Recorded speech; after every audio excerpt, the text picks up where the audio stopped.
మీ పిల్లల బంగారు భవిష్యత్తు కోసం ఫ్యూచర్ స్పార్క్ ఇంటర్నేషనల్ స్కూల్లో జాయిన్ చేయండి. అమ్మ, ఒక ధర్మ సందేహం అమ్మ. చెప్పండి. ఇప్పుడు మనం మన కర్మను అనుభవించి బాధలు కానీ, కష్టాలు కానీ, సంతోషాలు కానీ మన కర్మానుసారమే నడుస్తుంది మన జీవితం. అలాంటప్పుడు హోమాలు చేయటం, పూజలు చేయటం, ప్రత్యేకమైన వ్రతాలు చేయటం, గుడికి వెళ్ళటం, భగవన్ నామ స్మరణ చేయటం, ఇవి ఏమి చేసినా ఈ కర్మ అనేది తప్పదు. అవును కదా. అప్పుడు చాలా మంది యువతకి ఇలాంటి ప్రశ్న తలెత్తుతుందమ్మా, ఎలా అయినా తప్పదు కదా, ఇవన్నీ చేయటం ఎందుకు, ఎందుకు చేయాలి? కర్మను బట్టి మన ఫలితం అనేది ఆధారపడి ఉంటుంది. అలాంటప్పుడు మళ్ళీ మనం పూజలు, హోమాలు, వ్రతాలు ఇవన్నీ ఎందుకు చేయాలి? ఈ ప్రశ్నకి అసలు సమాధానం ఏం చెప్పాలమ్మా? ఇంగ్లీష్లో ఓ సామెత ఉంది, తెలుగులో చెప్తా దాన్ని. చెప్పండి. ఇంగ్లాండ్లో చాలా భయంకరమైనటువంటి వ్యాధిగా పరిగణించేది జలుబు, ఇన్ఫ్లుయెన్జా. అంతే కదా, చలి దేశం, ఒకసారి వస్తే పోదు అక్కడ. అవునవును. వాళ్ళు ఏమంటారంటే, ఒక సామెత ఏమిటంటే, జలుబు చేస్తే మందు వేసుకుంటే ఒక్క వారం రోజుల్లో తగ్గుతుంది, మందు వేసుకోకపోతే 7 రోజులు ఉంటుంది. అంటే మాటలోనే వారం అనగానే తక్కువని భావన, తగ్గుతుంది అనగానే సంతోషం. 7 రోజులు అంటే చాలా పెద్దది, ఉంటుంది అంటే అమ్మో ఉంటుంది అని. ఇలా అంటే ఇలాగే ఉంటాయమ్మా మాటల్లో. అంతేగాని ఇప్పుడు అయితే మందు వేసుకోవడం మానారా? మానలా. మందు వేసుకోవడం వల్ల జరిగింది ఏమిటి? కొంచెం ఉపశమనం ఉంటుంది కదా. ఉపశమనం ఉంది కదా. అంటే ఏం జరిగింది? జలుబే భయంకరంగా బాధపడకుండా ఆ జలుబుని భరించగలిగినటువంటి శక్తి వచ్చింది. అవునా కదా? అవును. అలాగే ఏదన్నా దెబ్బ తగిలితే ఆపరేషన్ చేస్తున్నారు. ఆపరేషన్ చేసేటప్పుడు మన శరీరాన్నే కోస్తున్నారు కదా. ఆ శరీరానికి అక్కడ బాధ ఉందా లేదా? ఉన్నది కదా. కానీ అనస్థీషియా ఎందుకు ఇస్తున్నారు? ఆ బాధ మనకి ఎక్కువగా తెలియకుండా బాధ ఉంది, తెలియటల్లా. అంటే తెలిస్తే గిలగిల్లాడుతున్నాం, తెలియకపోతే అనుభవిస్తున్నాం. కానీ pain is inevitable, suffering is optional అంటారు. నొప్పి తప్పదు, బాధ తప్పుతుంది. ఇదే కర్మ సిద్ధాంతంలో మీరు చెప్పిన దానికి. అనుభవించటం అన్నా తప్పదు, కానీ అనుభవించేటప్పుడు మనం బాధపడడంలో తీవ్రత తగ్గుతుంది. తేలికగా అనుభవిస్తాం, హాయిగా అనుభవిస్తాం.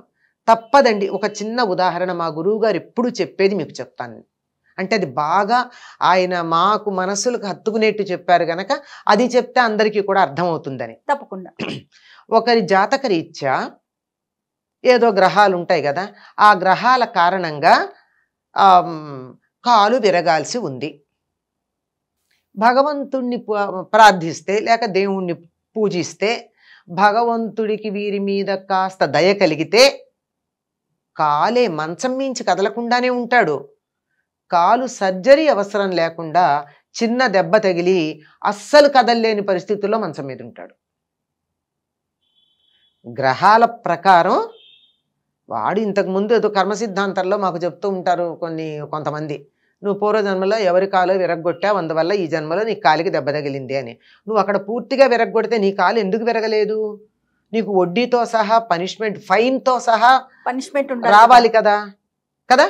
ఫైన్తో సహా పనిష్మెంట్ రాలి. ఏదో కొంచెం మంచి పనులు చేసావు గనక వాడి కాలు నువ్వు టోటల్లీ విరగ్గొడితే నీకు కాలికి దెబ్బ తగిలి ఏదో మడమో వేలో కింద భాగమో ఎక్కడో దెబ్బ తగిలి మంచం మీద ఉండవు, ఫ్రాక్చర్ అయింది. పూర్తి వాడికేమో కాలు తీసేశారు నువ్వు విరగ్గొట్టినందువల్ల. నీకు కాలు తీసేలా కాలుంది. ఏమిటిది? దీనికి కారణం భగవద్ అనుగ్రహం. అంచేత మన కర్మని మనం అనుభవించక తప్పదు. కానీ అనుభవించేటటువంటి సమయంలో కాస్త తీవ్రత తగ్గే అవకాశం ఉంది. అంతేకాకుండా అసలు బాధని తట్టుకోగలిగినటువంటి స్థైర్యం వస్తుంది. అంతే కదా. ఏ కష్టం ఉన్నా మనం దాన్ని ఎదుర్కోగలుగుతాం. అంతేనమ్మా? అంతే, ఎదుర్కోగలగడం, దాన్ని అనుభవించేస్తాం అంతే. అదేం పెద్ద సమస్య కాదు. ఇంకొక ఉదాహరణ కూడా చెప్పారు ఆయన. ఎట్లాగంటే మనకి తెలుసు అనుకో, కొంత ఆలోచన ఉందనుకో, ఆలోచన కనుక ఉన్నట్టయితే దాన్ని పరిహరించుకునే మార్గం ఏమిటంటే ఆ గ్రహాల కారణంగా, అంటే పూర్వజన్మలో చేసిన పనులు దానివల్లే కదా గ్రహాల ప్రభావం మన మీద ఉంటుంది. దానికి కారణంగా ఏదో అక్రమ సంబంధాలు, ఇట్లాంటి వాటిల్లో ఇన్వాల్వ్మెంట్స్ నీ జన్మలో నీ జాతకంలో ఉన్నాయి, తప్పవు. ఈ పీరియడ్లో తప్పనిసరిగా నువ్వు అలాంటి వాటి జోలికి వెళ్లాల్సిన పరిస్థితి వస్తుంది. తెలుసు. తెలిస్తే ఏం చెయ్యాలి? లేదా తెలియలేదు, తెలియకపోయినా గురువు అనుగ్రహం ఉందనుకో, ఆ సమయంలో అటువంటి పుస్తకాలు చదవడం, రాయడం, ఎవరన్నా అలాంటి విషయాలు చెప్తే వాళ్ళని ఓదార్చడానికి మన సమయాన్ని వెచ్చించటం, ఇట్లాంటివి ఉంటాయి. జాతక రీత్యా నీ కర్మను అనుసరించి హాస్పిటల్లో ఉండాల్సింది ఉంది. నువ్వు మంచం మీద ఉండక్కర్లేదు కదా, హాస్పిటల్లో ఉండాల్సి ఉంటే ఎవరైనా రోగులకు సేవ చేయి, హాస్పిటల్ డ్యూటీ వేసుకో, వెళ్ళక్కడ ఎవరికన్నా ఒంట్లో బాగుండకపోతే నేను తోడుంటాను రాత్రిపూట అని చెప్పు. హాస్పిటల్లో ఉంటావు, అన్ని రకాల అందరూ పడుతున్న బాధలు చూస్తావు, నువ్వు ఎవరిని అటెండ్ అవుతున్నావో వాళ్ళ బాధలన్నీ వింటున్నావు, వాళ్ళు కేకలు పెట్టినప్పుడు అలా నువ్వు కూడా మనసులో అయ్యో అంటూ ఉన్నావు.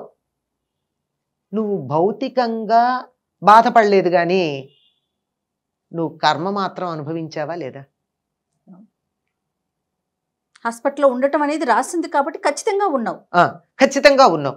ఎందుకున్నావు అన్నది వేరే మాట, ఎందుకున్నావు అన్నది వేరే మాట, కానీ నువ్వు ఉన్నావు కదా, నీ కర్మ పరిహారం అయిపోయింది. ఇది మామూలుగా మన కంటికి కనపడేటటువంటి విషయాలు.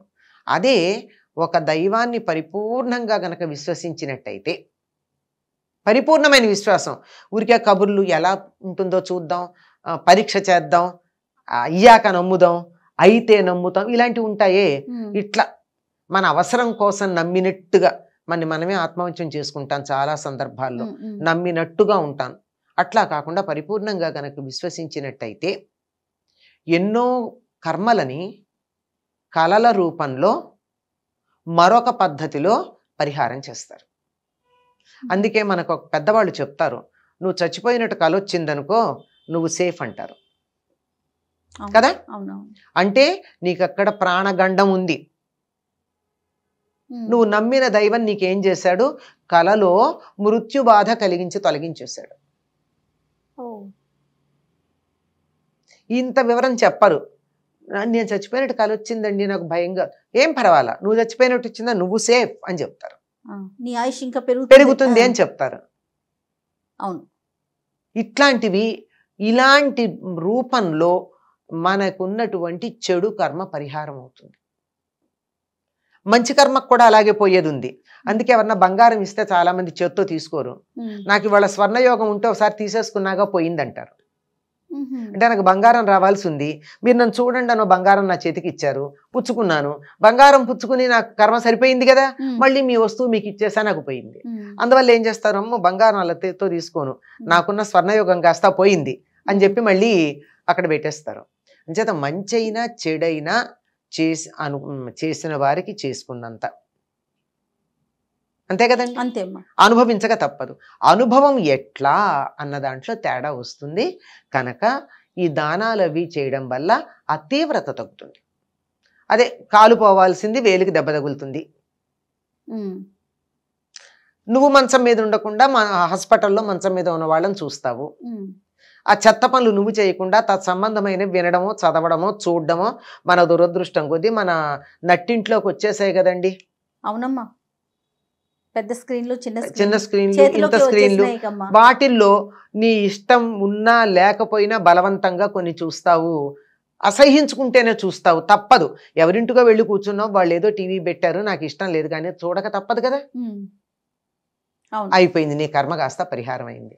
నీకు ఆ రకంగా ఇన్వాల్వ్ అవ్వాల్సినటువంటి ఇదేదైతే ఉందో ఆ జాతకంలో రాసున్నది అది పోయింది కనుక ఇవన్నీ తీవ్రత తగ్గడానికి చాలా చక్కగా దేవీ భాగవతంలో చెప్తాడు. పరీక్షిత్తు నీకు 7 రోజుల్లో మరణం ఉంది అనంగానే అతనే వచ్చి చెప్తాడు కదా, మహర్షే వచ్చి చెప్తాడు, నా కొడుకు ఇలా చేశాడు, పొరపాటైంది అని చెప్తావు, నువ్వేం పరిహారం చేసుకుంటావు అని చెప్పి వెళ్ళిపోతాడు. అంటే నిజాయితీ అలా ఉండేది ఆ రోజుల్లో. నా కొడుకు శపించాడు, నీకు 7 రోజుల్లో మరణం వస్తుంది, పరిహారం ఏం చేసుకుంటావో చేసుకోమని. అప్పుడు అందరినీ పిలిపిస్తాడు. ఏదైనా దోషం గనక ఉన్నట్టయితే మంత్రం చేత, మణి చేత, ఔషధం చేత అది తొలగుతుంది గనక వీటిల్లో ఏదో ఒకటి ప్రయత్నం చేయండి అని అడుగుతాడు. మంత్రం వల్ల పరిహారం ఉంటుంది, మణి వల్ల పరిహారం ఉంటుంది, ఔషధం వల్ల పరిహారం ఉంటుంది. ఇవి చేయమని చెప్తాడు. కనుక వీటి వల్ల పరిహారాలు చేస్తే అసలు పోవు, కానీ ఆ తీవ్రత తగ్గుతుంది. అనుభవించే శక్తి వస్తుందేమో, అనుభవించే శక్తి ఒకటి వస్తుంది, తీవ్రత కూడా తగ్గుతుంది.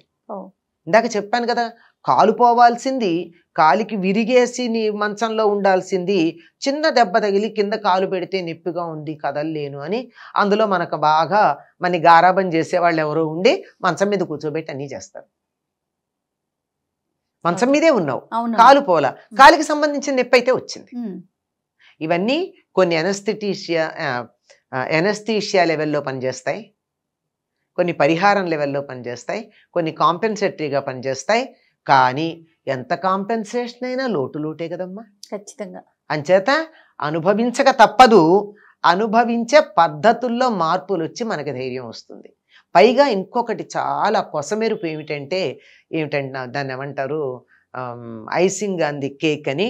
ఏమిటంటే కొద్ది దైవ ధ్యానం గనక చేసినట్టయితే ఇవన్నీ మన ఆధ్యాత్మిక మార్గం వైపు నడిపించి ఉత్తమ గతులు పొందడానికి సహకరిస్తాయి. కాబట్టి కర్మే అనుభవించాల్సిందే, కానీ ఆ తీవ్రత తగ్గుతుంది. ఆ ధైర్యం మనకు రావాలి అంటే ఖచ్చితంగా దైవారాధన చేయాలి. మళ్ళించే పద్ధతి కూడా ఉంది. చెప్పా కదా, మరణాలు లాంటివి కళల రూపంలో తీసేయడం అన్నది మనం గమనిస్తాం. అందుకని దైవారాధన మాత్రం మానకూడదు. అంతేగమ్మా? అంతేనమ్మా. నమస్తే. సుమన్ టీవీలో మీ పర్సనల్ అండ్ బిజినెస్ ప్రమోషన్స్ కోసం కింది నెంబర్కి కాంటాక్ట్ చేయండి.